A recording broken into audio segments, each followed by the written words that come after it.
My first guest, Anna and Adam, say that for the last year and a half, their 9-year-old son cries about everything. A bath, brushing his teeth, cleaning up, you name it, he cries. Take a look. I don't like doing my homework without me. You don't like doing your homework anytime, Zachariah. My son Zach is 9 years old, and he is the biggest crybaby. I hate homework. I hate life. If you tell him to take a bath, he cries. Clean up, he cries. Brush his teeth. Do his homework. Get your homework done. Stop yelling at me. I'm gonna really yell at you if you don't knock it off. You're yelling at me. I think my wife needs more help than my kids do. Why do I yell at you? Because you cry at every single thing that we ask you to do? I haven't yelled at you once today. I get impatient very quickly. When he doesn't stop crying, there isn't really a punishment. You're being mean. We count through the 3, and when I get to 3, he knows what that means. It means he's going to get something taken away that he loves. Right now, it's his PlayStation. The spanking stick is what we use for a warning. This is our spanking stick. We use it at the last resort. If they're not listening, all we got to do is just give it a good whack next to them, and then they start listening. It's a good threatening psychological tool. Can we ever just do something without crying about it? Well, I'm the one that usually gets grounded in this house. I think I get punished more than my brother. I also have a younger son, Seth, who is generally well behaved. I used to favor Seth, but I can't say that I do that as much anymore. You're being mean. Get in your room and do it. I get mad at my parents, and sometimes I just shut the door and I stay in my room for a while. I think Zach cries because, and he's real sensitive. I don't know. Sometimes my wife and I argue in front of the kids. Don't climb over the counter. We have different parenting styles. I'm the abrasive mother, The tickle fight. where Dad's the fun dad. My greatest fear is that Zach's not going to reach his full potential when he grows up. Stop crying like a baby. Go. Get in the shower. What I would like to see happen is the yelling to stop. DrPhil, how do I get my son Zach to stop acting like a 2-year-old and start acting like the 9-year-old he is? Well, let me answer that just straight away. First, stop telling him he's acting like a 2-year-old. Yeah. Okay, because that's very demeaning. Right. And it really puts him in a low self-esteem frustration position. Right. Just wanted to get that out right away. I knew that. Okay, second thing I want to be clear about is you don't hit these kids with a fishing pole. Okay? Definitely not. Never have. I want to make sure that if somebody walked in the room late and you saw the fishing pole, he does not hit the kids with the fishing pole. No. All right, that's just, I'm not exactly sure what it is. You described it as a good psychological tool. Yeah. I missed that class when I was about threatening kids with a fishing pole and hitting it beside them. I must have missed that class. Tell me how that works. Well, the theory I have is that at the last point, you know, you tell them they're going to get spanked with the stick if they don't start listening, you know, at the very end. And you just make a real loud noise right next to them, and they just think it's coming. Okay. He's 9? Yeah. And you've hit him with a stick how many times in 9 years? 0. Okay, does he have function above the brainstem? Yeah. Then don't you think he's figured out in 9 years that you're not going to hit him with a fishing pole? To tell you the truth, I really don't know. It still works. I've only had to do it about. So he really thinks you could go off sometime and take the fishing pole to him? He does. Is that really the level at which you want to define your relationship with your son? No, that here comes the guy that could at any minute go off and thrash me with a fishing pole. No, that's not it. That's not what I want. Tell me why you're throwing her under the bus there, fishing pole boy. Why are you throwing her under the bus on this deal? I'm not trying to throw her under the bus. Would you like to play that back again? Well, see, she does a lot of yelling, and I know that it's not right. I don't like yelling at all. Another thing that happens all the time is that she waits to the last minute to do things, or at the wrong time. Good example, like 10 minutes before they got to go to bed, maybe a half hour, she'll want to give them a bath, and they're just ready to go to bed, don't want to do stuff like that. Situations like that. And it just stresses everybody out just a little bit more. Do you think he has a point? Yeah. maybe. I am a last-minute person. Well, here's what I gleaned from this, I'm sure. I made a list. I checked it twice. All right. You do engage your son at a combative level. Yes. And you mock him, and then he cries, and then you threaten him, and then you count 1, 2, 3. Right. And then he knows, okay, I got to do it. Right. Okay, so, by the way, if 3 is the cue, you've taught him that at 3, you got to do it or you're going to get in trouble, why not just teach him when you say do it that you're going to get in trouble if you don't? Why do you have to go through the 1, 2, 3? And if 3, why not 10? Why not 17? Right. 16? 17? Yeah.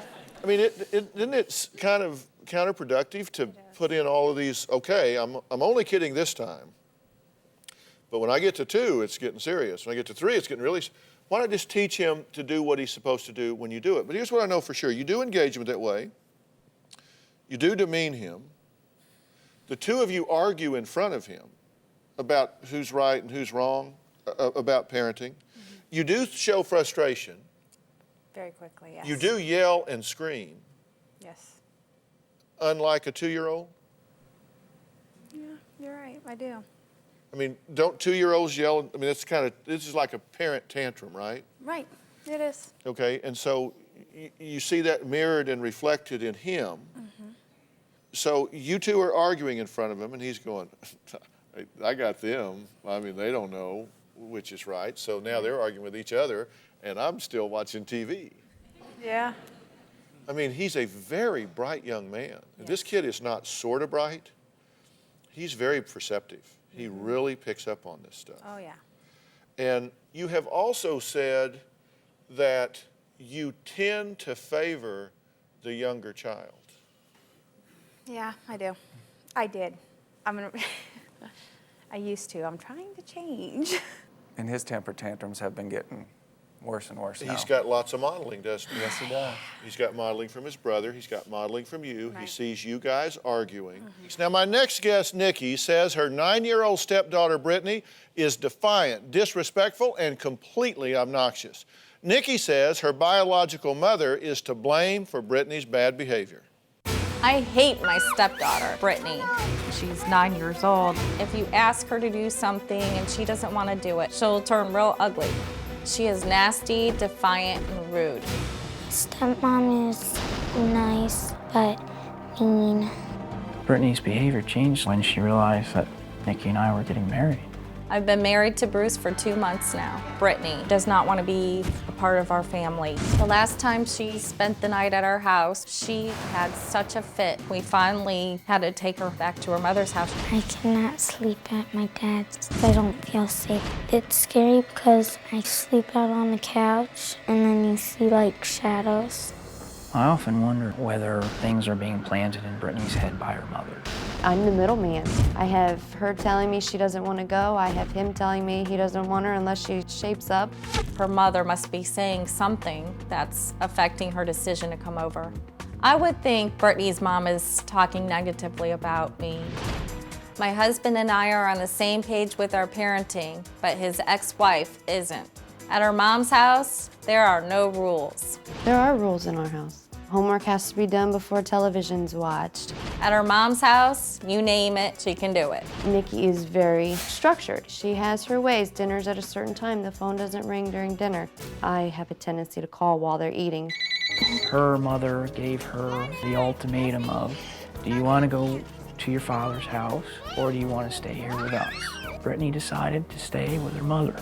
It was like a dagger in the heart. It pretty much destroyed me.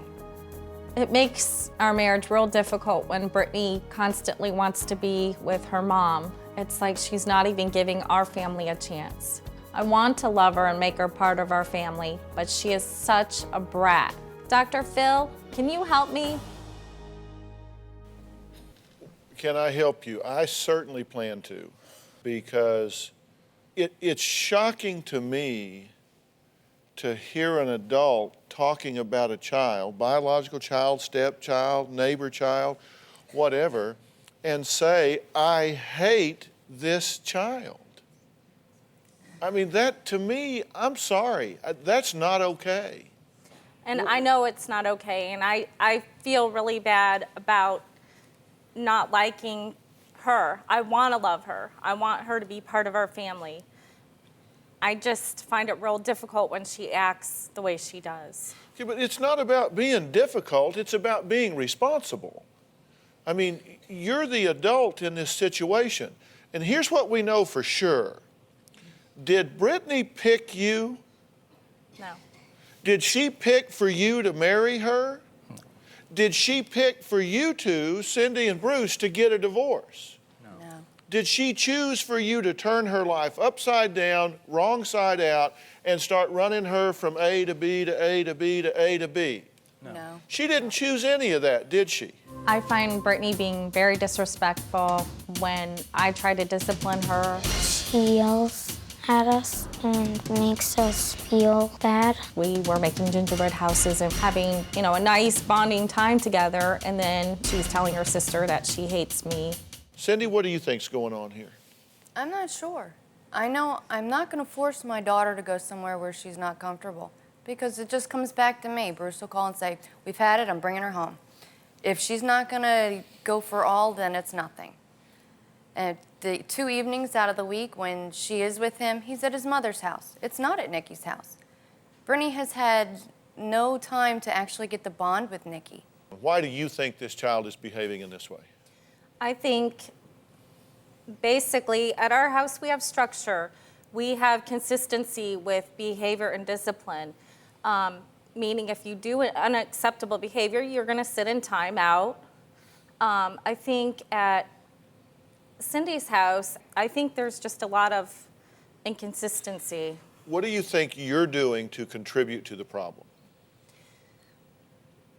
Maybe I'm not being as fair as I could be to Brittany because I already have this pre-notion of how she has acted, and maybe I'm not giving her a fair chance. And be honest about this. Do you see Brittany as a reflection of her mother? I think there are a lot of similarities, but that's not really what my problem is with Brittany. Your problem's with her behavior. Mm-hmm. And you think maybe you're not being fair. What do you think Nikki's doing to contribute to your daughter's upset? I'm not really sure. I mean, Brittany has not spent any time with us as a family together. Yeah, she did come over during Christmas break for a little while, and they did the gingerbread houses. That was wonderful. But as soon as 4 o'clock rolled around, or 4:30, she went home to her mom. She would not try to spend the night. You don't see anything that is going on here in the stepmom relationship that could be contributing to this? I really can't say that I do, because okay, what are you doing to contribute to it? She hasn't spent time with us. Well, did she spend enough time for you to say, I hate my stepdaughter? Well, so there's enough time that's gone on for there to be a relationship, right, to be a dynamic. I mean, come on, let's be honest. One thing that I know for absolute drop dead sure, you cannot be the disciplinarian in this child's life. It won't work. Now, you can go drag up every expert you want. You can go find every book you want. You can go do whatever you want and decide you know the rules. It's your house. You're going to do things this way, that way, the other way. That you may be right, but it isn't going to make you happy because she doesn't have the relationship with you that she does with you. The way this has to work is you have to be the one that provides the structure. You have to be the one that provides the discipline. You have to deliver the consequences. You two, Cindy and Bruce, have to be in a coalition here to give consistency to this child, whether she's at one home or the other. You have to be a supporter. You have to define yourself as an ally to the child. You don't blur the boundaries. You're an adult and she's a child, but you have to not be the disciplinarian here. For you to take this child and put her in timeout, ground her, take things away from her, send her out of the room to the garage to talk, whatever, you're being the one that does that, is unfair to you, and it's unfair to her because you don't have that kind of relationship. Now, if she was 1.5 or 2, you could slowly build into that. It's too late. Do you have a story or a question for me? Click the link in the description and tell me what in the world is going on.